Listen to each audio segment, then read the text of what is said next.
Bonjour. Le Zohar pose la question de savoir que si le Hametz, on se rappelle que c'est ce qui est fait à base des 5 céréales qui a fermenté, si ce Hametz est interdit pendant la fête de Pessah et que l'on va vérifier dans les coins et les recoins lors de la recherche du Hametz un Hametz potentiel, et que la halakha nous préconise que pendant la fête de Pessah, pas avant parce que c'est Batel Beshishi, mais pendant la fête de Pessah, si 1 gramme de Hametz tombe dans une marmite de 1000 kilos, tout est interdit. C'est ce qu'on appelle dans la halakha, dans la loi juive, Oser bemachéou, Afelou be'elef labatil, c'est Oser avec, ça rend l'interdiction, même avec quelques grammes de Hametz, et même s'il y avait 1000 fois plus, ou beaucoup plus, que sa propre valeur, ça ne pourrait pas s'annuler. C'est pas comme le lait et la viande. Un litre de lait qui va tomber dans 60 kilos de viande, tout sera annulé, tout sera autorisé. Pendant Pessah, il y a cette particularité que le Hametz représente cette idée de l'orgueil, de ce qui monte, de ce qui fermente. C'est rapporté au nom du Harizal. Et le Chida, d'ailleurs, Rabbi Chaim David Azoulay rapporte dans ses Ségoulottes, et c'est rapporté par d'autres auteurs aussi, l'importance de faire attention à ne pas être en contact avec du Hametz dans tout ce qui est dans ma possession, de faire une véritable recherche, à tel point que Mouftach Lo, que le Chida dit qu'il aura une assurance d'avoir une année extraordinaire.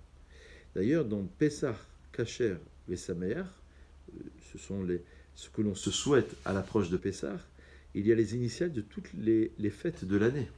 Pessah, il y aura Purim, dans le P de Pessah. Samer, il y aura le Chet, il y aura Pessah Kacher. Dans Kacher, il y aura évidemment la fête de Sukkot, il y aura Shavuot, le Shin, il y aura Resh, Rosh Hashanah. Vous allez retrouver les initiales de toutes les fêtes de l'année. Donc quelque part, c'est la Ségoula du Chida qui dit qu'il faut faire attention à ce Hametz techniquement, extérieurement, pour pouvoir nous influer et nous influencer sur notre nature profonde, pour enlever cette colère, cet orgueil qui est en nous. Mais le Zohar pose la question de savoir, mais si c'est si grave le Hametz, si vraiment il représente le mal, et qu'il faut faire la recherche du Hametz, et qu'il faut faire attention à n'importe quel gramme, si 1 gramme tombe dans 1000 kilos, tout est interdit. Alors on devrait l'interdire toute l'année. C'est la question du Zohar. On devrait l'interdire toute l'année si c'est si grave. Plus que cela, arrivé à la fête de Shavuot, on en fait un sacrifice. On approche 2 pains lors de la fête de Shavuot. Alors, il y a 2 lectures possibles. Il y a la lecture du Ramchal et la lecture du Ramak, qui est l'un des commentateurs du Zohar, Rabbi Moshe de Cordovero. Le Ramchal considère que ça sera à la fin des temps. Quelque part, le fait de considérer que dans Derech Hashem, que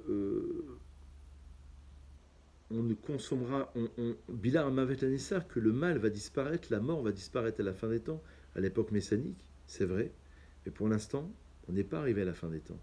Donc il y a encore ce combat qui doit être fait tout au long de l'année, pendant la fête de Pessah. Et on ne peut pas l'interdire profondément tout au long de l'année, parce que justement, il est encore présent, le mal. D'après une autre lecture, ça serait plutôt le fait de considérer que à chaque année, on fait un tikkun, on fait une réparation. Ça veut dire qu'on ne peut pas l'imposer pendant toute l'année, parce que c'est difficile, mais en vérité, à chaque fois que l'on va, tant que le Mashiach n'est pas arrivé, le mal est encore là.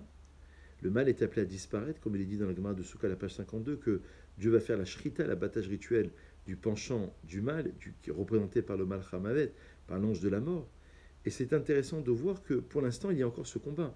Donc à chaque fois qu'on monte de niveau, on s'est affranchi lors de la sortie d'Égypte, on est devenu des hommes libres, on a acquis cette liberté.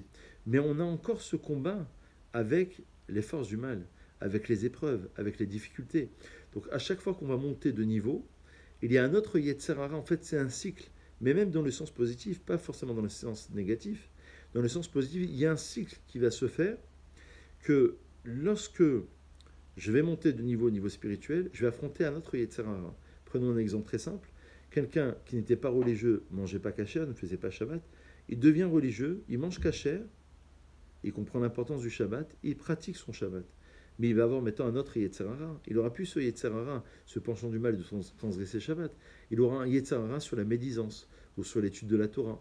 Et ainsi de suite. Le Rav Herrera, je me rappelle à Aix-les-Bains, était un grand tzaddik, un rav exceptionnel, extraordinaire, enseignait et notait tout ce qu'il faisait tout au long de la journée. Il étudiait pendant des heures et des heures, il faisait attention à chaque parole qui sortait de sa bouche, à tel point que lorsqu'on monte de niveau, le Yetzer Hara, le penchant du mal, est adapté à un nouveau niveau, en quelque sorte.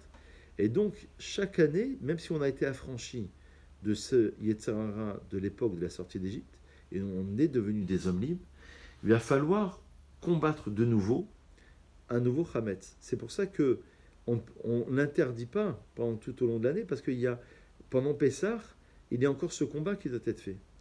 Mais je vous rappelle qu'arrivé à la fête de Shavuot, on va en faire un sacrifice de pain. Et là, je crois que c'est la réponse finale. C'est que ce Yetzer Hara, on l'a canalisé, on l'a transformé. Le but, c'est pas de l'extraire totalement. C'est, et tu aimeras Hachem ton Dieu avec tes deux cœurs.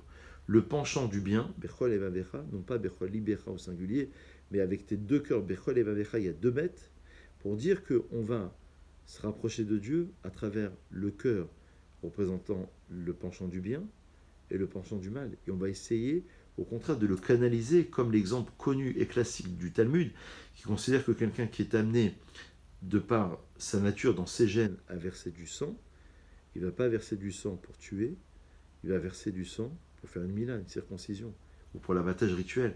C'est-à-dire qu'il a réussi à canaliser ses actions négatives en actions positives. Ce Yetzer Hara, représenté par le Hametz, il a été rédimé pendant les 7 semaines qui nous séparent jusqu'à la fête de Shavuot, transformé, et on arrive à en faire même un sacrifice pendant la fête de Shavuot. Bonne réflexion et à très vite.